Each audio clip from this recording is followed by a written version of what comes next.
At first, everyone was like, oh, here we go again, sort of thing. Footballer trying to do a little something. No 35-year-old should really be going into professional boxing, getting to English title level, and depression gripped hold of me in a way where, you know, I wouldn't wish it on anyone. There was a point where, you know, I'm lucky to be here.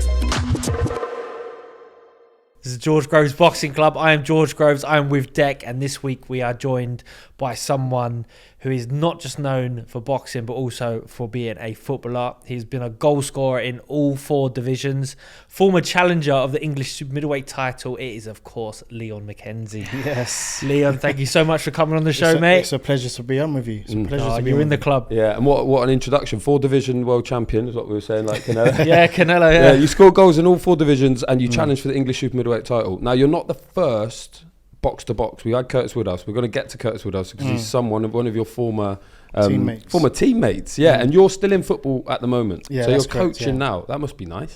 Not actually coaching as such. I'm mentoring the under 18s, some of the under 16s. It's been lovely to go back to a club where I first started my football journey, and just kind of roped into that area of I do a lot around mental health and stuff. And anyway, and it's just falling into that area of mentoring them. And Dougie Freeman at the time asked me to come in and look after some of the boys in a different area of what the mind can do and enhance them in different ways, but just kind of be there for them as well in terms of, you know, when it doesn't go too well, which it can be like that in football, quite cutthroat, just to kind of give them an understanding and a different view, not necessarily be a coach, but to be like someone that will support them. And they see me as like, not necessarily as staff, which is quite important, but they see me as someone that has been there, done that, but at the same time will give them the best advice possible. Yeah, it sounds like a tough job. Yeah. It can be, because some of them are quite challenging. Everyone, you know, they've got their own little individual traits and mannerisms, and you try and work around what's sort of going on in that particular day as such. So, you know, it's all about giving them an understanding in the journey, ups and downs, you know, whatever comes with it, whether that be through injuries and not getting in the side or whatever's thrown at them. I just try and give them the ability to get a better understanding, but also to create some hope. Crystal Palace, that means Ellie Scotney. Yeah, I mean, I help, you know, obviously, as you know, I do a lot around Ellie at the moment, and she's got her unification coming up on the 13th of April. She's a great girl. It was just something where we kind of just connected, and I think with Ellie it was one of them moments that you see something stick out on Twitter and she sort of put like, you know, I've actually never had a sponsor, and I just found that so alarming, because even when I was sort of fighting, it was a bit different for me because I had a bit of a profile through boxing, but I kind of knew how to generate sponsorship myself. I didn't have no manager looking after me in terms of that, so I just thought, let me try and help you achieve some sponsorship. Because, you know, she was, you know, she was winning titles at the time, and it was just, I found it incredible that she hadn't have, you know, been able to get that opportunity of having a sponsor. So yeah, I just basically just did my best with her and just tried to push some avenues in terms of sponsorship. So we got there. We you know, we've done all right in terms of that. So hopefully, I'm trying to, at this precise moment in time, trying to sort out something else, but you know what it's like with boxing. Yeah, boxing's tough one to break in terms of, getting people to help you out and look after you.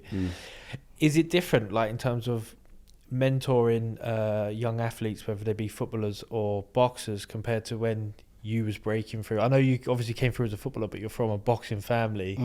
Does it feel like it's different now? Yeah, I mean, the generation changes is a lot different. They got different problems, maybe? Well, you go into Crystal Palace training ground today compared to when I went into Crystal Palace training ground, which was in Mitcham at the time, and we was like in like huts, and there was no money really involved with the come up, shall I say. But you go into Crystal Palace training in Beckenham today, and you'll see what is offered to them. You'll see what they have. Everything, the resources that they have is unbelievable. So they have all the resources, but now because there is so much resources, it's about actually trying to educate them as well at the same time, because that's where they can get a little bit lost with being given so much, but not knowing how to really deal with that. And that's I think a lot of the time is the issue. I think in each of these episodes we try and get a theme and talk around it, and I think based on what your position in the sport, both sports, I thought pressure might be, and the ability to handle it might be the way to do it. And obviously that's what you're involved in now, is teaching these young footballers or helping them along with that. As George mentioned, you weren't just a footballer who thought I'll give boxing a go. You were entrenched in it, born into the family. Your dad's Clinton McKenzie, and therefore your uncle Duke McKenzie, multi-weight world champion. Like, were you around boxing your whole life? Was that from the start? Yeah, since 8 years old. I used to watch my dad, who kind of was going through his own journey. Just watch what it took to be that. I watched him get up early in the morning and do his runs. It was an everyday thing for me, and I used to be in the gyms as a kid just watching and observing all the boxers that were in the gym at the time. My dad went on to box Sugar Ray Leonard in the Montreal Olympics in '76. Come out of that, then went into the pro game and became British and European champion, and then obviously Duke followed on to become 3-time world champion. The DNA kind of thing was there. It was like the blueprint was there in terms of what I was observing as a young kid. And I used to spar myself as a kid and train as a boxer. And definitely every pre-season that I had, I'd be probably training like a fighter rather than a footballer, to be honest. So it installed that fighting ability for me. But definitely seeing them sort of day in, day out, and you when you grow up with that, it kind of sends off different signals. And I wanted to be something. I didn't quite know where it was going to go, but football sort of took off, and then we just sort of stayed with that. Because I would have probably tried the boxing route at those ages of sort of 14, 15, but football really got in the way, and I just thought, you know what, I'm going to just kind of go with this way. Because I do remember one day my dad tried to he woke me up about 4 o'clock in the morning. I always tell this story because it literally led me into the football path. But he woke me up about 4 o'clock in the morning, and I just couldn't be asked I just couldn't get up. I was like, Dad, it's football for me, don't worry about it. How old were you then? I would have been about 14. Yeah, so pivotal moment. Very, very, very. And what time do you wake up for football? Football's not till 10. Yeah, I mean, we were getting in. We usually getting in around about sort of the 9 o'clock mark. Yeah. So it was a. You don't need to get up at 4 for boxing. I think, like you say, it's like he's very old school. My dad was fighting 15 rounds at the time.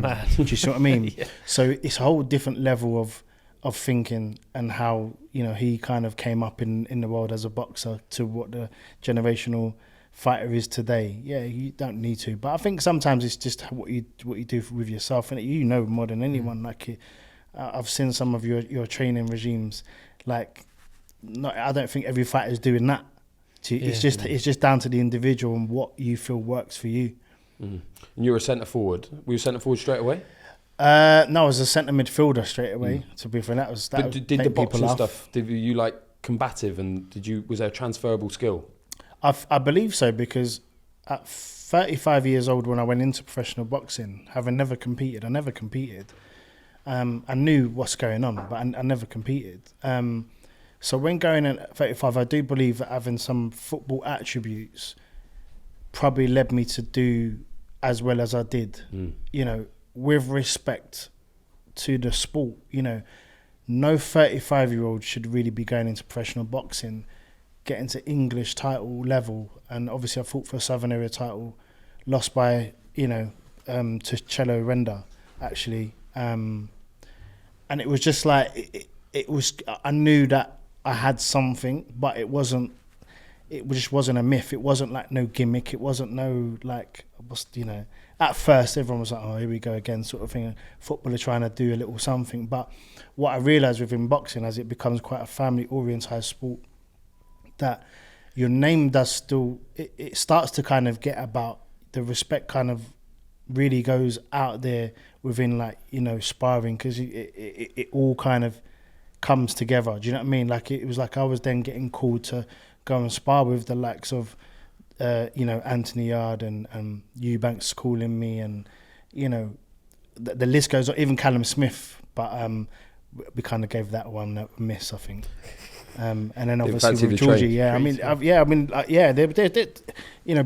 Billy Joe Saunders, there were so many fighters where I had to learn fast track in a different way. You'd know what I mean, Georgie, in terms of fast tracking, just trying to learn my experience through sparring, because I just didn't have enough time to be going to push as much as I could in terms of my age. So, I was 39 when I retired, and 39 finishing with a fight of the year against Cello, which is, was an amazing fight at York Hall. And I think I was on Sky once on the same show as you. You won that night. My fight lasted 43 seconds. When you were coming through at Palace, and then Peterborough paid like 25 grand or something. Like, how are you feeling pressure at that point? No. And are you up front at that point? You midfield then? No, I mean I could play left midfield. Yeah. But generally between the two, I'm a preferred centre forward. Yeah. And how old are you at that point when you get the Peterborough move? Well, I went on loan to Peterborough at the start, and I done really well. I scored like 9 goals in like 13, 14 games. And then there was a chance to come back permanently. And then that happened. I would have been about 23, 24.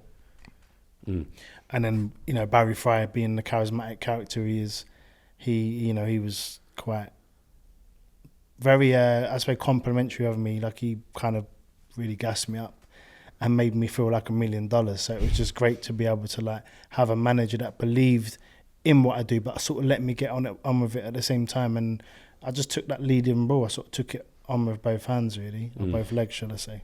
Yeah. Would you be feeding back your experiences to your family, like your dad and your uncle? And would there be any similarities that they've picked up on, or would they give you different advice to maybe what you was getting in football?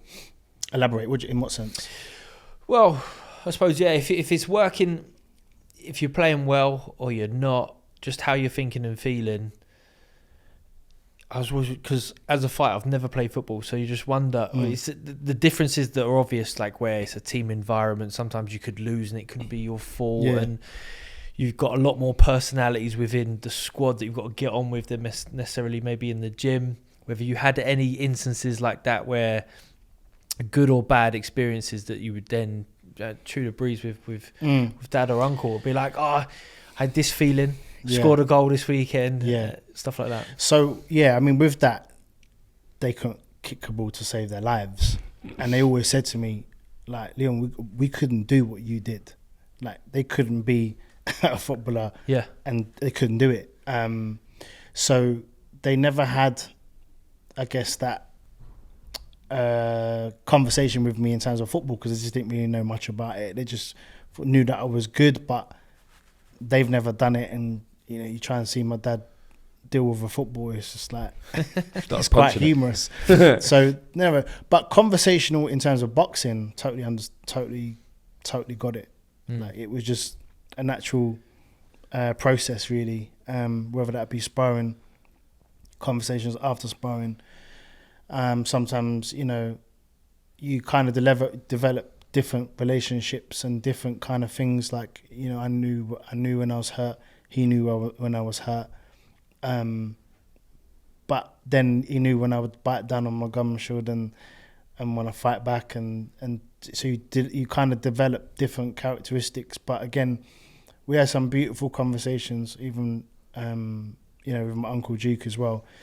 Just in terms of guidance. I was actually with Duke at the beginning of my boxing career, but Duke sort of stepped away. I think it was about my 3rd fight in, because Duke had a bit more of like a technical boxing style, which didn't really work for me, and he kind of realised that straight away. And when my dad was more of like a box fighter, and that's what I kind of was, a bit of a box fighter, and it just kind of worked. And then I just trained like an old school fighter, really. Literally. Was it very different from the training you was doing for football? Oh, there's no comparison in that. It's, like they always said, like, you're stepping forward and we step back. So, you know, when you are like looking across the ring and you're seeing your opponent, you know, there's so many emotions that you can go through if you're not, you know, like sort of locked in. Your mind can play trick. I mean, even in the changing room process, so many things, you know, sometimes doubt, sometimes, you know, especially when I was getting to the level I was getting, and I'm like, you know, okay, am I right? Am I gonna, you know, yes, so sometimes talk to yourself. It wouldn't be you know, I'd be lying to tell you like I was just extremely confident and I was, you know, the absolute man, but I definitely had something about me to adapt to what was in front of me. And I think anyone that came up against me, whether that be through an actual fight or sparring, would, I'd say, give me that respect in terms of like it's always awkward and a difficult spar. There's no one really sort of, you know, kind of dismantling me as such. But I just held my own. No one really everyone sort of stopped thinking of the footballer process and just treated me like a normal fighter. So that was, you know, when I come away from the sport and retired, that was probably the best thing to be able to come away from, just having that respect in my own journey, not because of my dad and uncle. How different were the dressing room feelings like before you were boxing, getting ready to go out and fight, compared to say when you get to Norwich in the Premier League and you know world class centre halves are waiting for you and you got to perform and otherwise you're going to go down and all this sort of stuff? Yeah. How did the pressure compare? Well, one's a team, one's individual in that respect. So I would always have my own little way of preparing for a fight or preparing for games. I kind of go in my own little zone. I don't really talk to much people, and even when I was in my changing rooms at the time with teammates, I never really spoke a lot to the boys, just kind of zoned into what I needed to do, put my headphones on and kind of listen to kind of music that I wanted to listen to at that precise moment in time. And it was the same really for boxing, just kind of get into my zone.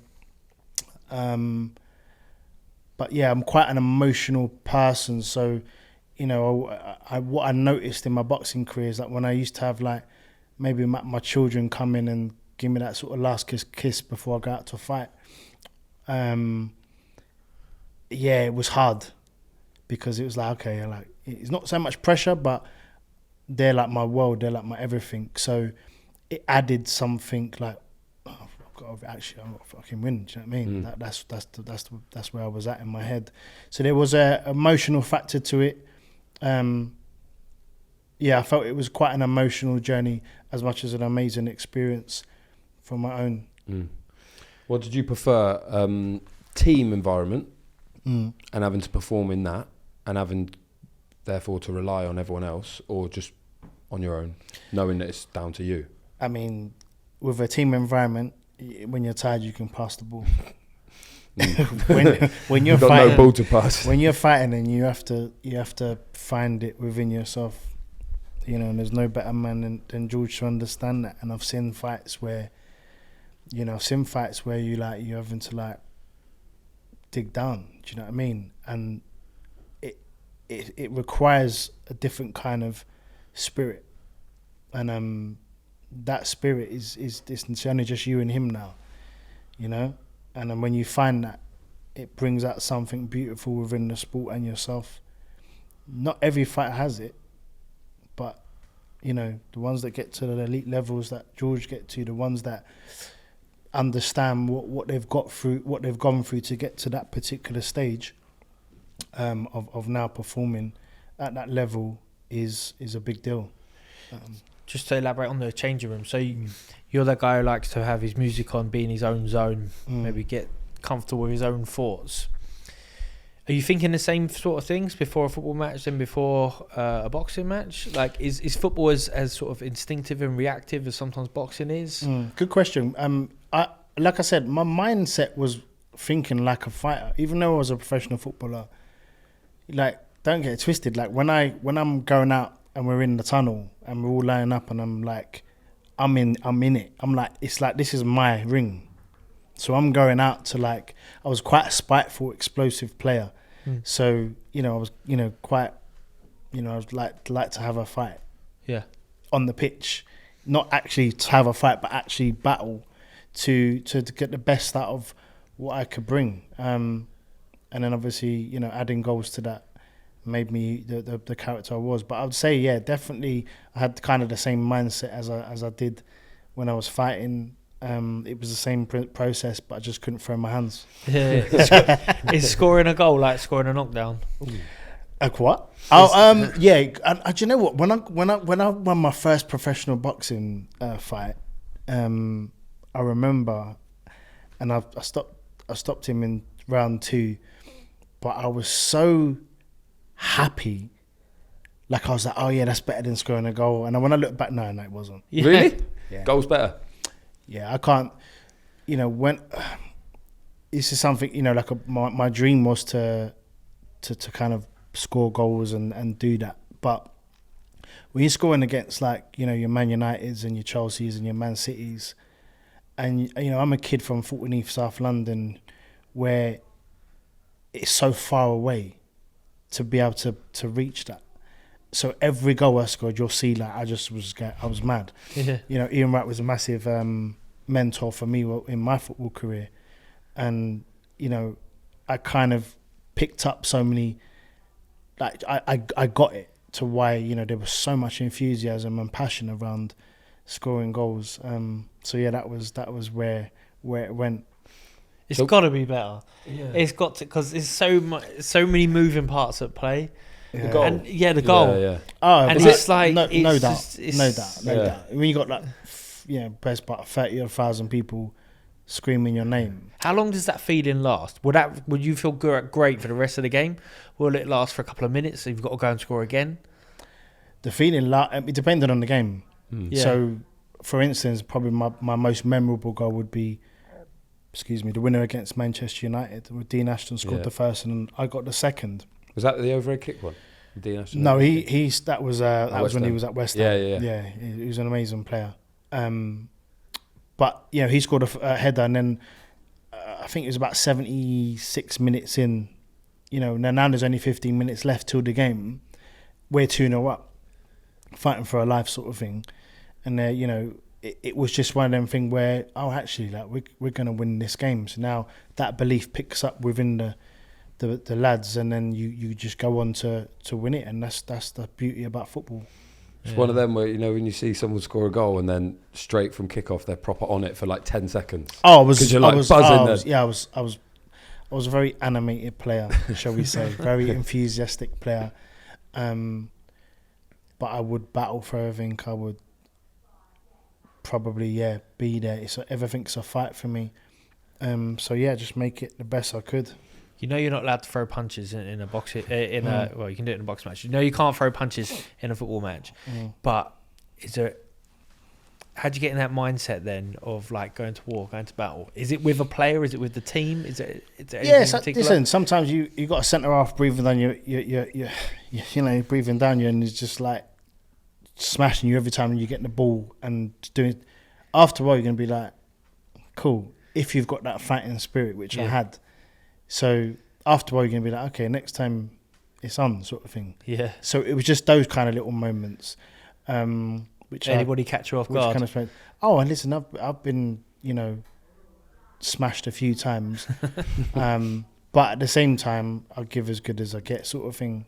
And that was it. It's all, it's all handshakes at the end. Not all the time, but most of the time. Who was the hardest centre half you played against? I mean, physically, what was the best fight? There was a few fights, I'll be honest. If Premier League is Premier League. But back then, Marcel Desailly was extremely tough, an athlete at the time. But as things went on, your Gallis's, John Terry to us, he read the game brilliant. There was many. But I would say the best for me, even though he wasn't a centre half, was Ashley Cole. I just thought he was brilliant. One time I was actually out on the left wing and I could not get past him. Really? Couldn't get past him. He was just on it. So when you're in the dressing room for a football match, you'd say you're at Norwich at this point, you're in the Prem, you've paid your dues, you've been scoring goals in every division. When you're preparing to go out, you know that you have the credentials to be there. But then when you're boxing, you've already said that people are going, he's just a footballer who's trying boxing. Have you got any imposter syndrome at that point? Are you doubting yourself?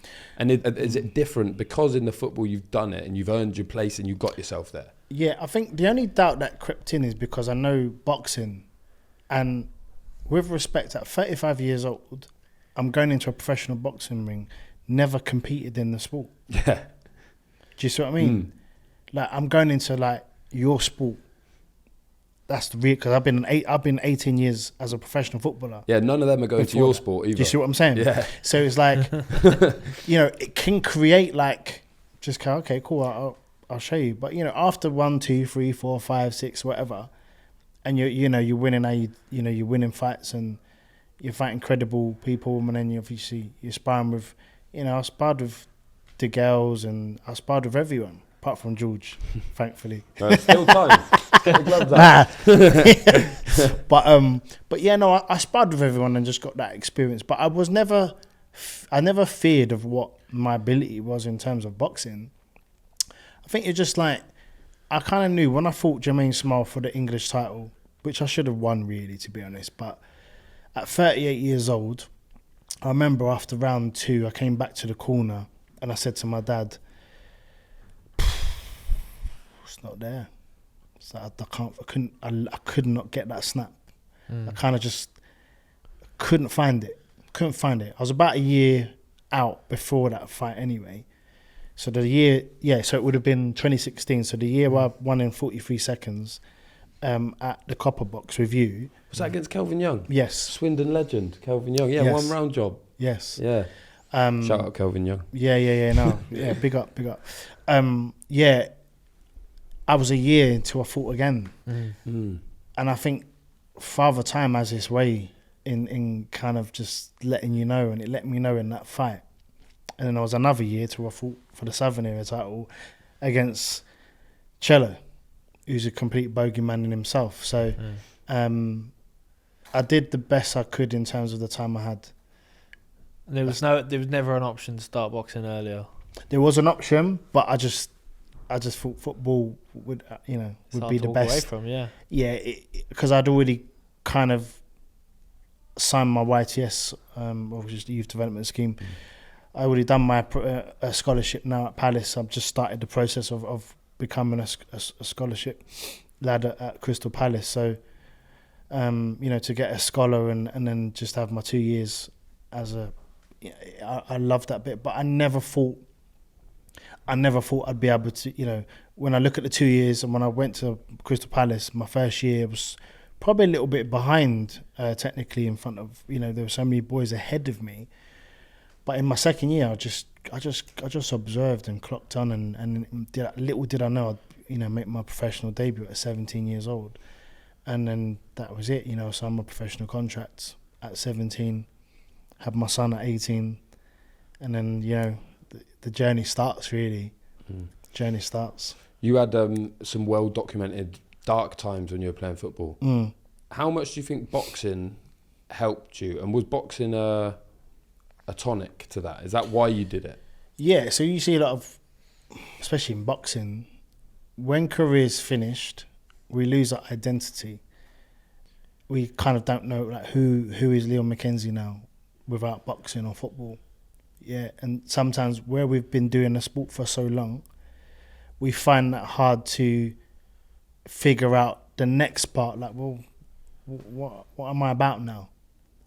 So a lot of it was identity in missing, what am I going to do? What I don't really know what I'm going to do. And I found that extremely hard after finishing from football, because there was no education at that time around it. And depression gripped hold of me in a way where, I wouldn't wish it on anyone. But as I always say, I'm very fortunate to be alive today, because, with depression and anxiety, combining together, it's a point where there was a point where, I'm lucky to be here. And I just feel like it's never a feel sorry for me story, you know, because I've spoken so much on mental health and depression, and you know, you've got ignorant people in the world who, you know, think the way they think and like, you know, just get on with it, shut up, blah, blah, blah. But it's so much more deeper than that. When you actually break it down to what someone can actually go through, when you've achieved at the highest level possible in your own right, and then it's all over, that's the part, it's the quiet part that we struggle with, you know, to be relevant in terms of what we've achieved, but also understanding that actually there's so much more to life, but we won't see that at the time when it's sort of over, because not everyone, especially in boxing, there's so many fighters that I see, hence why I try and help the boxing border control, with so many like areas outside of it rather than inside. But there's so many fighters that suffer just not knowing what to do. With football, they've got a few other resources, and you know, the PFA, the Professional Football Association, have got, you know, decent resources to get probably the right help. In boxing, I mean, to this day, they're still working on that. It's early days in that process. It's early days in that process, but it all comes down to the money aspect of things. It's always like we don't have no money, which is quite concerning. I know some people have tried it to do something that will help fighters, but it always results down to the money aspect and the maintenance of it all. But I do feel like there's a desperate care and need for fighters that do retire, because not everyone makes it to world title level. Not everyone makes it to, you know, on you know, gets in with Matchroom and, you know, is now Eddie Hearn's next prodigy. Do you know what I mean? There's so many small hall fighters who go through their whole year fighting small halls, struggle to get sponsors, struggle to get this. I've got to work as well, by the way. And when it ends, and it's just like, okay, that's it. So it can be difficult for some fighters. It can be difficult for athletes in general if you're not prepared, or you're not preparing why you're still fighting or why you're still playing or whatever field you're in. If you don't understand that preparation is key, why you're still doing it, then it can affect you long term after. What would be your advice, like, for fighters who might be struggling right now? For fighters who might be struggling right now is to, I guess, reach out to the people you trust. Talking is the best therapy before anything, just to start the process of getting an understanding what's truly going on in your own life, and just to be able to move forward in the right way, because there is help out there, there is resources out there. I'm an ambassador for Calm and Samaritans, so I do a lot of work around it, and obviously now doing my own thing in terms of studying at uni around the counselling aspect, because I wanted to add that to my mentoring and stuff, but give a different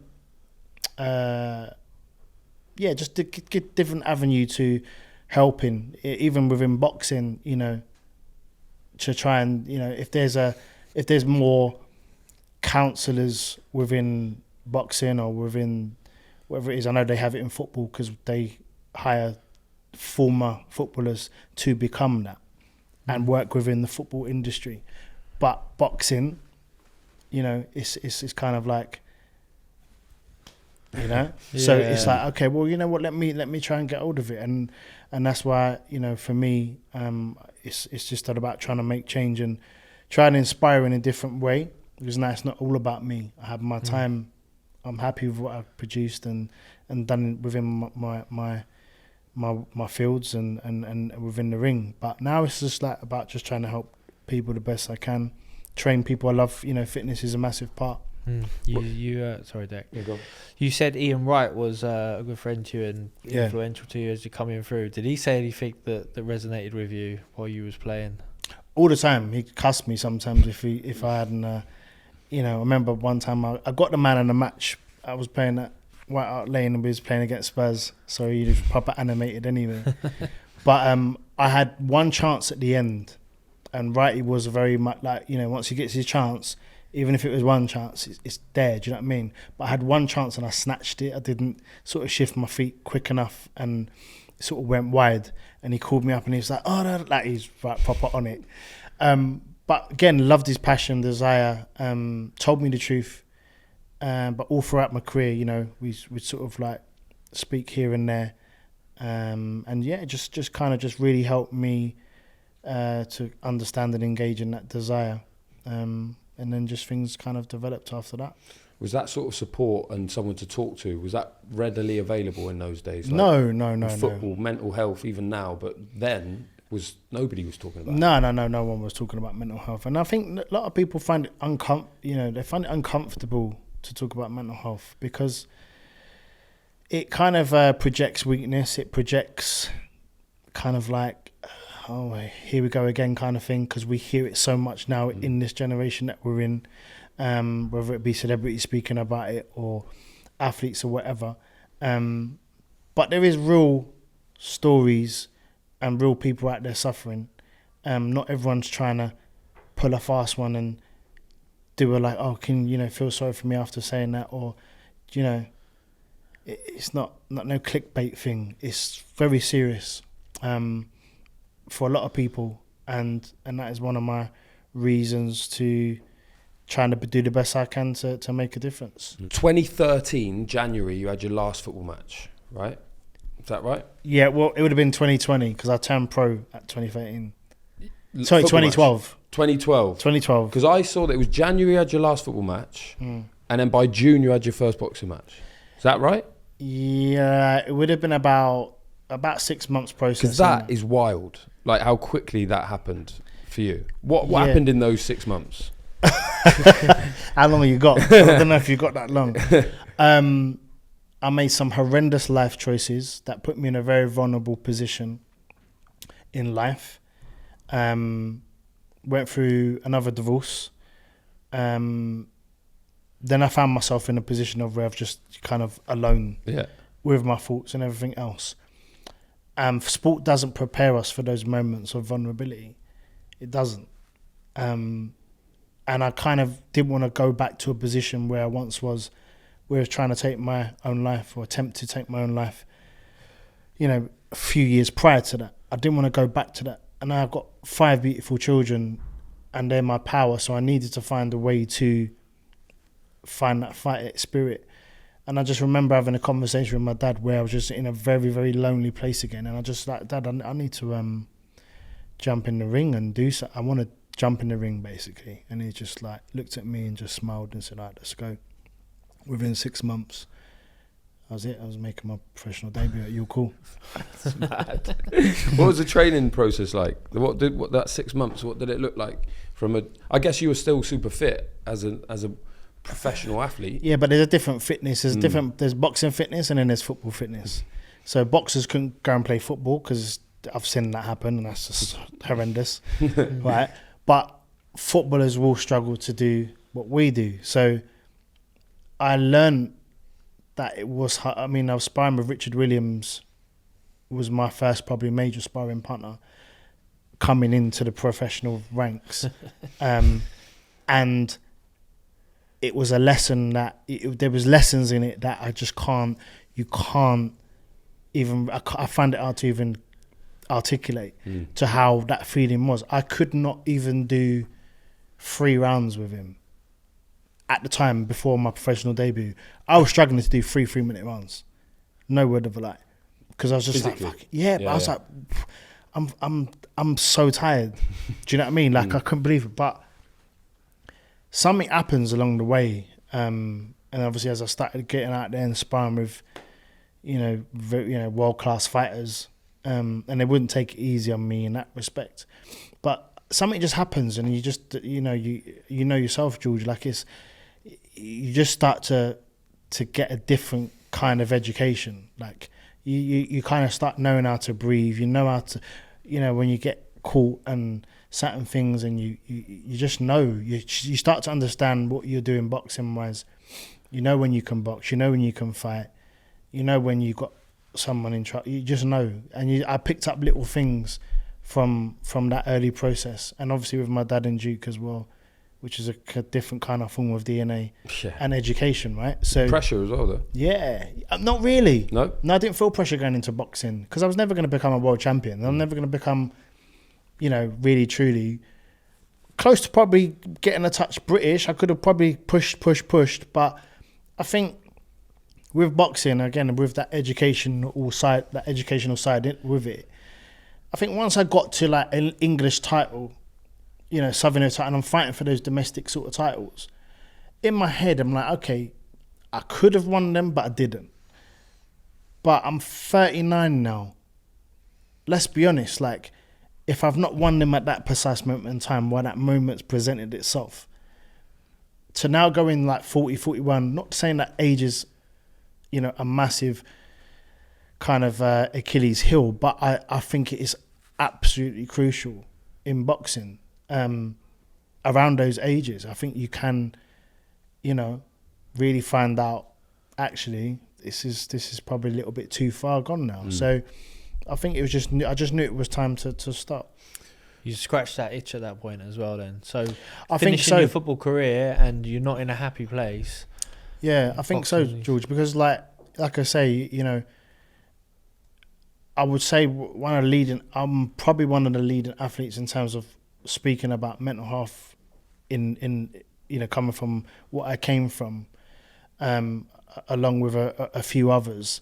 And even like boxing having such a pinnacle effect and such a positive effect, not only saved my life, but just gave me a different understanding in life. It just kind of gave me a different kind of purpose, and I've kind of thanked boxing for that. So said this before Tyson Fury, before anyone wants to say, well, we've heard Tyson say this. No. I said all this before. Like, if you go back and you look at the education that I've provided, and you go right back to when I've going through what I was going through. I was talking about this from probably 2010. Do you know what I mean? So, it's just understanding yourself and just trying to move forward and look at methods of trying to be happy. It's all about trying to be happy, because everything ends. Everything's temporary. No matter what level you get to in life, everything's temporary, and everything does end. But you have to make sure that you are in a good place when it does end, and you kind of feel good about what's next. Was you a happier person at the end of your boxing career than at the end of your football career? Solely, yeah. I mean, I was planning things while I was boxing, whether that be looking into sort of studying counselling, and I was kind of, doing bits and bobs and my PT stuff, and obviously, started training other people, and I think I had that respect anyway. And obviously, Kano, I trained Kano for a little bit, and so many other people that there's one little surprise that I'm not going to say just yet, but he might be looking to do Misfits. Rooney. It's not Rooney. It's not Rooney. I don't know what. I'd have to speak to Wayne and say, like, what's They've happening offered here? him, apparently. Really? Interesting. You should fight him. I mean, that's not, again, you see, for me... He done like Southpaws. Yeah, for me, because some people say, oh, you should do this. Like, for me, to go into like a Misfits now, I'd have to be paid ridiculous amount of money. They got it. I'm not... Profile-wise, it's all about the YouTube, the generating so much money in terms of their own journeys. It's so different. But I don't know if I feel like it'd be a backward step for me. Yeah. You fought for the English title. Do you see what I mean? Yeah. It's like, mate, with respect, like, I can't really see myself. It's like George saying, like, George, can you like go back to like your call and just have a little, like, what? You're thinking about it. I don't want to run. Nah. You know, when you turned over, did you feel like you had a target on your back? You were obviously under the spotlight. I know because I remember covering you and the Daily Mail being like, can you go to that fight? And I'd be like, what? It's a Masters title. You never want that covered. It's like, it's Leon McKenzie. And then equally, from the other standpoint, if you had a former Premier League striker coming up for sparring, are you thinking, I cannot afford to get hurt. I cannot have this getting out that someone who's been a Premier League footballer is coming and giving me a hard time inspiring. Do you know what I mean? See, for Did me, you feel that? You feel the spotlight? Because you were well under it. Yeah, no, I mean, when you've walked out in front of 30, 40,000 people, I wasn't really, when I was walking out to go and fight, that was probably my favourite part. Was it? Yeah, I quite enjoyed that part, walking out. And there was something about it. It gave me a certain adrenaline where I fed into that. I don't know why. I always visualised certain things. I'd always been like, this is me. I felt quite comfortable doing that. So there was no fear factor as such. I just found it quite amusing how just people are. Just kind of naive, really. And I've sparred with so many people. What, you mean other boxers? Yeah, I've sparred with so many boxers, like seasoned fighters. And it's not about, like, you know, if you get called to go and spar or you know, you go and do a thing, it's like, I know there's some fighters that have the ego thing, and obviously I've mentioned Chris Eubank in terms of going to Brighton with him, and you know, he didn't really say hello at the time. So his thought process was just his thought process. But with me, I'm just not that guy. Like if for instance, I'm supposed to go and spar with Georgie, like I'm coming there with a different respect anyway, because I respect him. But at the same time, like, I'm coming there like, okay, well, I'm not a dickhead. Do you know what I mean? And but you'll get that after a few rounds in. You'll see that it's not that. Yeah. And I can, you know, I'm a southpaw. Not everyone deals with southpaws accordingly. The Cello Render fight was unbelievable. Was you there? Yeah, genuinely one of the best fights I've ever seen is in person. Really? It was mental. Like, and is it on YouTube? Thank you, mate. No, because I say, and that might be better in my head. But I keep talking about this documentary. I've got a documentary that's supposed to. It's been 5 years now, and there's footage of that fight. I got the whole the way they've done it in the film. Documentaries is pretty amazing. Yeah. So I can't wait. I'm told it's going to be this year. Oh, really? It was a crazy fight. And then you announced your retirement the day after. Is that right? Yeah, I went into Sky actually. Yeah. The day after, got called into Sky.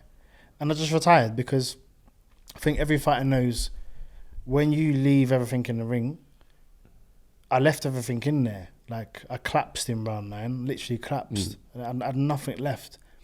And experience and the years of, I mean, he was 42 fights into my 10. So, you know, the experience kind of led him to, and he was a warrior in himself. But I was probably winning the fight, really, give or take a couple of rounds. But again, you know, like when it's time, it's time. When it grabs you. And you got nothing left. I left everything in there. Could not. I remember actually collapsing, and I remember like looking up, and I wasn't out. I wasn't concussed. I wasn't nothing, but my body was so tired. I was just like, I can't get up. I can't fucking get up. Literally, like I was literally talking to myself. Yeah. I was so tired. Usually I'd be like, no, let's go. Get up. I could not get up. And then from then I just like knew, like it was just like, nah, that's me. The fight's gone. Everything's gone. There's no more. There's nothing to prove. There's no more fight left. There's you know, I'm 39 now. At the time, that's it. Yeah, the fight has left you. You know, it's left you. Yeah, it's not ideal, but although maybe it is ideal because it means you can't. You know, there's nothing left. And you've spoken about after the Callum Smith fight, it's like shoulders hanging off. I can't. There's nothing left. I'd love to, but I can't. Yeah. Rather than being like I could if I wanted to, but then I didn't. Yeah, that's actually a very good point. Yeah, you might be right. Is it better if it's gone? Yeah, but I think too many fighters don't know when it's gone.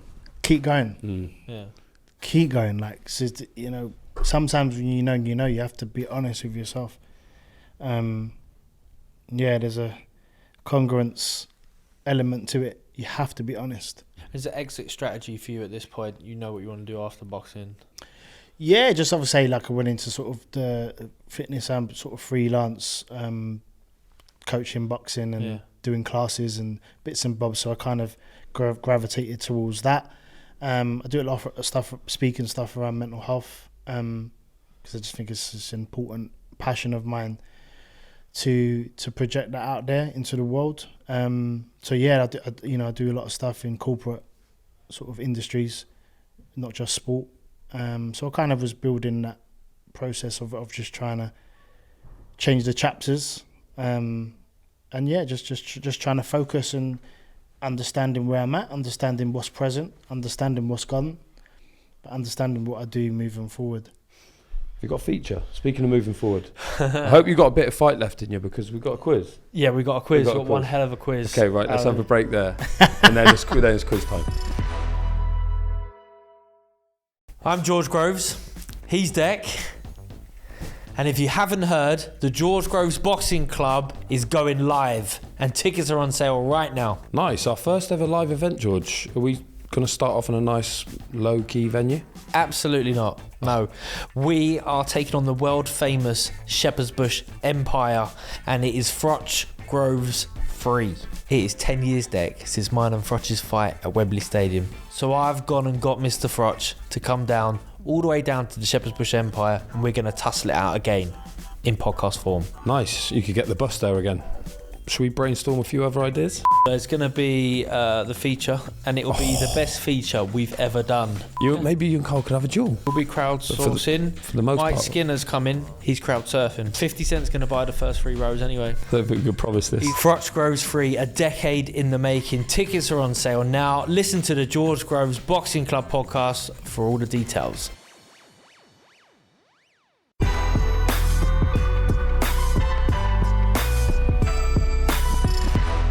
Right, we are back. We're back. Dec, it's feature time. It's feature time. So, Leon, each and every week we have a feature with our guests, right? Now, Dec came up with the name Box to Box. Well, I'll stop you there.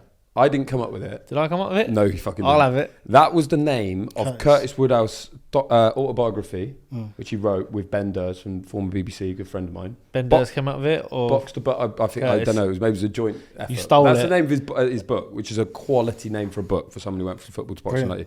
So when we had Curtis in, the feature was therefore called Box to Box. So we've got... It's Box to Box again, is the name of this week's feature, but it's a different layout this time. Last time was a word smash. I was struggling because Curtis was struggling up with until that then, to keep it like fresh, I was going to have Leon me. When you're not strong. So what did we go for? The so which is obviously Bill Withers. That leads me nicely on to today's feature. But it's Box to Box. So now you're asking, George has written Bill this himself, Withers, by the way. Is he a famous footballer or a famous boxer? He's a singer. Neither, he's a singer. Yeah. But today I have a list of, they're either footballers or boxers, and I'm going to leave you the name. You've got to tell me if they're a footballer or a boxer. Cool. So an It example could be would so be easy or so hard. Terence Crawford. I think he plays for West Brom. He's a boxer. Wrong. Okay. Right. You're our Got guest you. today, Leon. Do you want to go first or second? I'll go first. Right. Ethan James. This is going to be hard. Ethan James, Yeah. boxer. Yes. Did you know that? No, I thought he would play for Preston. He's the current WBO European welterweight champion. Is he? So you should know that. Ethan James. Well, he's probably Frank Warren boy then. All right. You're Anyway, next. okay, I'm Right. next. You're next. Ethan They're not called... Hawthan. Are they all called Ethan? Yeah. What? Ethan what? Hawthan. Ethan Hawthorne. I'm just trying to think how your brain works. You've given him a boxer. You would go, okay, I'll give him a footballer, but then knowing you go, nah, actually, I'm going to try and spin him here. I don't know. I'm going to say he's a boxer as well. No, he's not. Oh, American goalkeeper of Cardiff City. Ethan Hawthorne. Yeah, Did you know right. that? No, you didn't. I did. I was going to say footballer, but Yeah. it did ring a bell. There we Cardiff go. goalkeeper. I bet he can punch you. Bet he's a big bastard. Right. Jacob Greaves. Could be either. Such a good Jacob Greaves, Yeah. name. Shout out Jacob Greaves. footballer. Yeah, he is, yeah. Guessed it, Footballer. didn't I'm hoping I'm pronouncing these guys' names right. It's you? got I to mean, be Greaves, Jacob right? Greaves. You Yeah, can't really go wrong. yeah, exactly. Footballer. He's a winner of the club's Young Player of the Year 3 years consecutively for Hull City. Hull City, fun fact about Hull City. The only team in the Football League where you can't colour in any section of the letters in the name. Hull City, you can't colour any of it in. Yeah. Thanks. Anyway, Fucking hell. can I get a point for that? Nah. Right. Pressure's on me. Pressure's I know, on. it's fuck. Jacob Bank. Oh, Jacob Bank. I hope he's a boxer because he could be called like Jacob all the way to the bank. I'm going to say boxer. Yeah, he is. Yeah, he's the current WBO European super middleweight champion. Jacob Bank. Wow. Yeah. Lloyd Banks. Is that 1-1? No, 2-1. 2-1. Kieran Conway. Footballer. Yes, he's a boxer. Oh shit! Yes. I said it too quick. Yeah, I know. It flashed through. Kieran Conway, middleweight. Yeah, well. WBA Intercontinental Middleweight Champion. Oh, you slept me in here. Come on. I don't get a point for that. To be fair, his surname is Yeah, Kieran Conway could play for anyone across the back four. Couldn't he? Yeah. Alex Scott. Alex Scott is a. Are you taking a piss? Surely. Alex Scott is the. You're taking the mic. Let me just don't go too quickly. Good fighter, you know. She's a good fighter. I bet she can fight, but she's the former footballer, now the pundit. What team? Arsenal. And she when I worked for Arsenal, she played there. Alex Scott is a footballer and a football pundit. And I've got footballer, yeah, but it might be a different one. It could be more than one. Central midfielder for. No, she was a right back, wasn't she, Alex Scott? Maybe another one. I'll take the point anyway. Yeah. Right. So we're level pegging now, mate. You can take that. Yeah, thank you. Because I thought it was that one. Yeah. I'm just going to struggle on this last name. Robinson. Conceição. Conceição. Is that how you Robson say it? Conceição, yeah. Yeah. Robson. Say it for me. Conceição. Conceição. Footballer. He's a boxer. He's Don't a know. Brazilian. Don't know him. Remember Yeah. Conceição, the footballer? Robson Conceição is the boxer. Yeah. Brazilian. Oscar I thought it Valdez. was that- Yeah, he got Shaq chinned. is- But there is a footballer. Yeah, he played for Brazil. I think Conceição is without wanting to upset any of our I didn't know Brazilian there was a listeners, boxer. I think it's a common name in Brazil. I think I'll give that to you for the pronunciation. What? Yeah, thanks. Right, there you go. It was a 50-50. Jack Clark. I reckon both. Like, there has to be a footballer and a boxer called Jack Clark. Yeah, but I've got one. Which one have I picked? Is there an E on the end of Clark? Yeah. Well, he's definitely a boxer then. No, it's footballer. Oh, 22-year-old forward for Sunderland. right, go on BoxRec now. There'll be a Jack Clark with an E on the end. Gustavo Hammer. Ooh. Boxer. Footballer. You'd hope he'd be a Brazilian-born midfielder for Coventry City. boxer. Good old Right, Gustavo. last one. I don't no idea what the score is. Charles Conwell. Charles Conwell is a boxer. Yeah, he is. Yeah, 100%.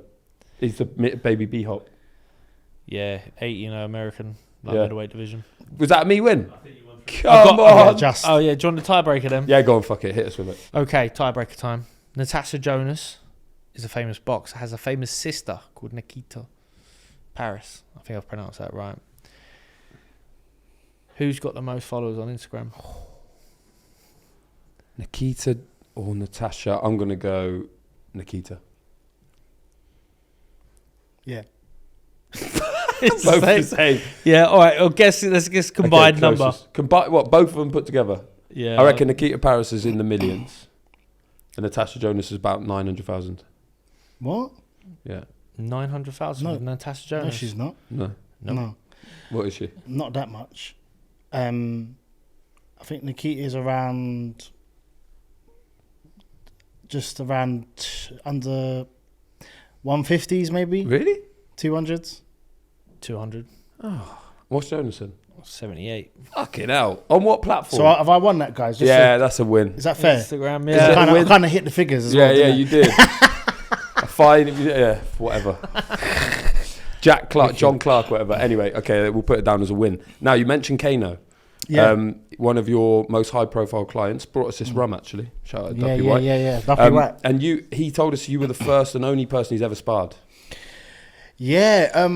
Kano's he's a good One guy. and man. done. Yeah, One and done, yeah. Yeah, literally. No, we you see with that, because if he was to go and spar with maybe someone else, they might just kind of like try and take the piss sort of thing, or like like there's an ego thing there where they'd go out and say, oh yeah. So I wanted him to like kind of learn in a different kind of way of what it felt like, and we just kind of played around and the thing with Kano is he's when he first came, obviously he trains with Mark Finlay most of the time and Boy Jones, yeah. So when he come to me, and I was sort of I was seeing Mark as well myself, just for taking over. And he came in, we started doing pads and bits and bobs. What was quite surprising is that he really picks up fast, like he observes and he picks up, but his passion and desire to like really sort of train hard, he trains hard and really wants to be the best that he can be. Some of his biomechanics at the beginning stages had to like, you know, work on a few things. He's not like a natural boxer, stance wise and everything else that comes with it. But, you know, his passion and desire to, you know, want to achieve and just loves boxing, just kind of stood out. And yeah, we kind of, we're not sort of, I'm not seeing him for a little while. I spoke to him the other day actually. He's still sort of training hard down with Mark and that. But yeah, and it was great to be able to take him through that process, because as you know, sparring is a completely different process to someone holding pads for you. So was he like fully kitted out? Did he have like the Canelo colours on? I think we went to Box Fit actually, and we fitted him out. We got some bits and bobs, and he got. Did he have the sort of the 2 pound melt in a tub gum shot? Did you just put it in for the kettle? I think there was some. Yeah, some. Or did he go all in like dentist? No. It wasn't none of that. He just got like a normal. No, he's very humble in terms of how he does things. But he just come and just done his thing and done the rounds. And like I say, I think I'd tell you like I wasn't trying to hurt him as such. You see what I mean? It's just like trying to get him an understanding of what's going on in terms of boxing. Bloody southpaw as well. Yeah, first pass with southpaw. Yeah. Who was it he was going to fight? Yeah, he mentioned sparring review, said that it was tip top, and no, it was good. It was good. Yeah, it was an experience in himself. But yeah, we done some rounds. But I'll probably be seeing him again soon. Do some pads. He looks like he's shaping up alright now. It's quite a little bit more compact. Yeah. He's doing alright. He's doing alright. Tell us about the counselling then. So this is a course you're doing at the moment. How long have you been doing it? I'm in my first year, so I've got another 3 years left. Cheers. Yeah. Are you still like doing rag week and that? Now you're a student. Are you going out like? No, it's literally several hours each week, and just like I say, I'm literally after I leave here, I'm straight on it at 6 till 9. Oh. Yeah, it's a long slug. It's a long slug. Yeah, it's good. Yeah. You enjoying it? I'm learning a lot from it. You learn a lot about yourself, a lot of self-reflection, and just understanding what counselling is and what it's going to do in once you become professional. It's just something that's always stuck out for me. Do you start relating everything that you're learning back to yourself and your own experiences? Is there anything you've gone, fuck, that clicks. I've only just made sense of that. That reminded me of being 15 years old or whatnot. Yeah, it's challenging. It's challenging because you do touch on personal things, and we do like skill sessions towards the end of every sort of session, and we do like a practical session where you'll have like a helper, and an observer, and we're all in obviously all in the room, and just kind of I'll be helping the client, and then there'll be an observer looking at what I'm doing. And there's so many elements of what happens within counselling, from paraphrasing to reflecting to just kind of not making it about yourself as a counsellor, as a therapist, but literally focusing on the client to try and get them to find the solutions and answers within themselves, but you just got to guide them to it. Stephen Graham. That's who Kano was going to fight, Stephen Graham. Oh, really? Who would win? Kano. I wouldn't. Do you reckon? Yeah, because I train Graham's hard fuck. Yeah. Make sure he'd be ready for that. Yeah. But no, I don't think he'd be fighting anything like that. No. We need one more thing, George. Yes, if you would be so kind, Leon, to give us your ring walk track to add to our playlist on Spotify. My ring walk So if you... Any tune. Yeah, it could be any tune that is all-encompassing of you for your ring walk track. It might be one that you used when you was fighting. It might be one that's sort of shined the light on you of recent. Well, my son's just fighting at the moment. Is he? Casey, yeah. How old is he? 27 coming up. Oh. He's not fighting Kano, is he? No. He's like obviously not. He's not. It's like the amateur route as they all do. He was at a dinner show the other day. Won the other day actually in a decent fight. But for me, it just really depended on what mood I was in. I'd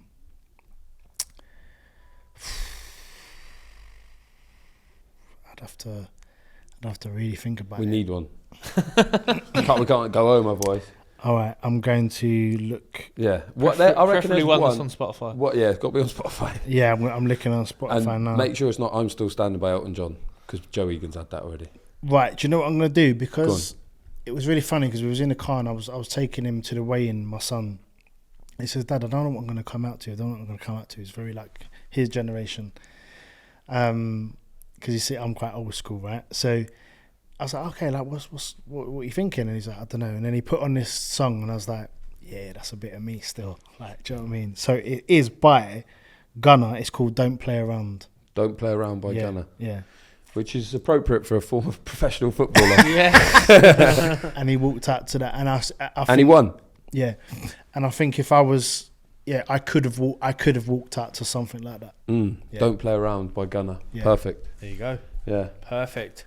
Leon, thanks so much for coming on. It's amazing. Thank you. Yeah, what a treat. Thanks for coming, telling us all of that. Box to box, we got a second. Is that? Am I the only winner to beat you? Or? Nah, there's been a couple. I mean, we'll have a recount anyway. We'll sort it out in the edit. But yeah, that could be. I mean, Instagram follower question. I can't lose on that. Come on, we'll call it a draw. Yeah, I don't mind. I don't call mind it a draw. It a draw. You can't always competitive. I did get one wrong on the Coventry lad. Yeah, that's a shame. These are allegedly footballers. He's not invited back to Coventry. The internet. So one's called Jack Clark. Anyway, thanks, Leon. Amazing. Thanks for coming. Take care. Thank you.